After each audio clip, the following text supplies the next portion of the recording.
This is Jamey Boyum in Kilgore. I'm in one of the halls of Kilgore College with a guy who's, for me anyway, major blast from the past. This is Johnny Zackary, and you run this gig now, don't you? Yes, sir. Currently serving as director of the Fire Academy. Yeah, wow, that's so great. I mean, I used to harass this guy. Question this guy. Talk with this guy all the time, several times a week.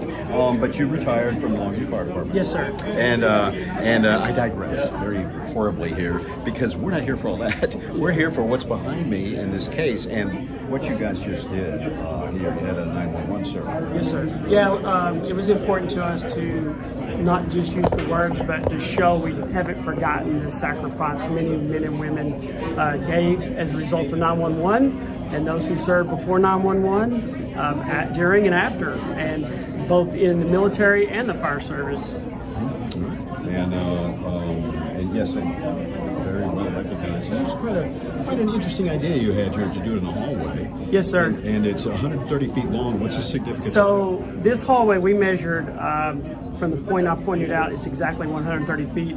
That is the distance from corner to corner of World Trade Center 1 and World Trade Center 2. Because of 9/11 events, people were jumping, and it was important for the first responders to be able to get from building to building. So they started using the hallway or the corridor underground that was 130 feet. And that's why today having the venue in a hallway to let us recognize the hallway and the importance of it on that day for our first responders. Okay, and then also behind you, in this case, what we got going on here? So we have a fire helmet collection that dates back into the 1800s. A really neat collection that Mr. Eddie Hadaway has donated to the Kilgore College Fire Academy. And it's just really neat to see the history of the fire service because it goes way beyond the United States. So we have helmets from Scotland, Edinburgh, from World War II, Austria, Switzerland, just a big variety of fire helmets, including one from Kilgore Rescue, which Mr. Hadaway was part of, the establishment of Kilgore Rescue, which is still going strong to this day. Yeah, it's in fact, let's take a look at some of these here because they're pretty interesting.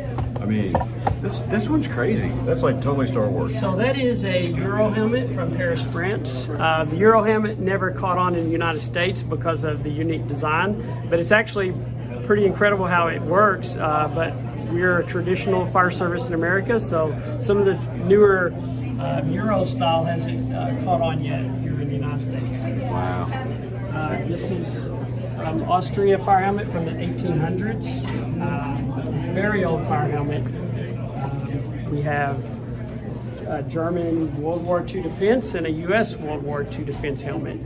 So we really cover the gauntlet.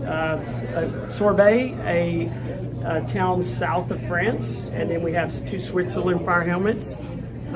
The World War II fire helmet and a current German fire helmet that actually glows in the dark. Wow. So it's kind of neat to understand the history of different parts of the world and then how it's involved to our fire service here in the United States, which is what's exciting because these students know what's current, but it lets them kind of probe into the past and see where we've been and where we're headed.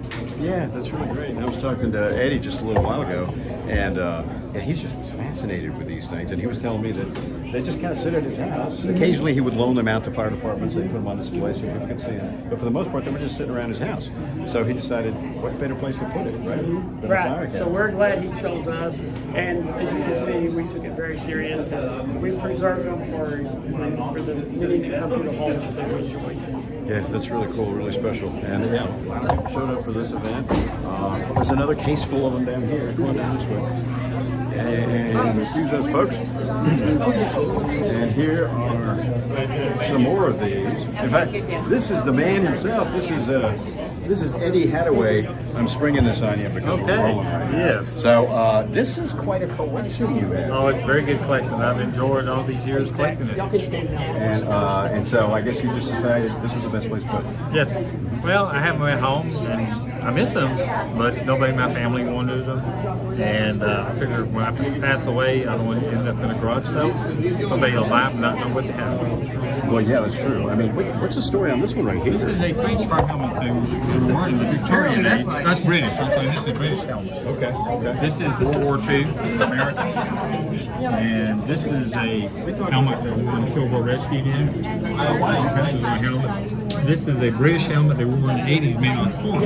It's lightweight and it don't burn. Yep. And this is a helmet I wore in the 70s fire helmets in Federal World War II since 1950 civil defense.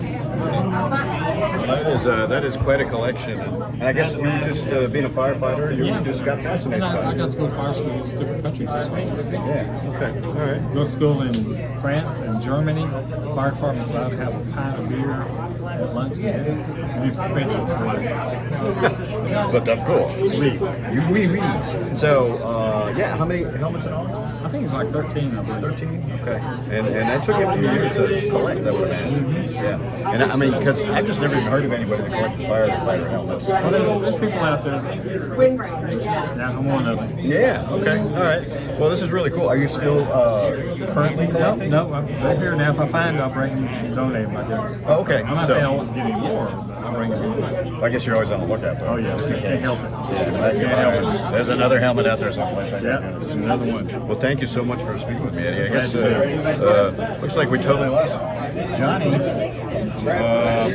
That's okay. Well, thanks again. And so, yeah, if you guys want to see him, come on down here to Kilgore College and you take a look at it. Some of them are labeled. Looks like most of them are labeled. Yeah. And so you can get the story behind these helmets. Yes, sir. Thank you much, sir. Have a good day. We'll have more later on KLTV 7 News and KLTV.com.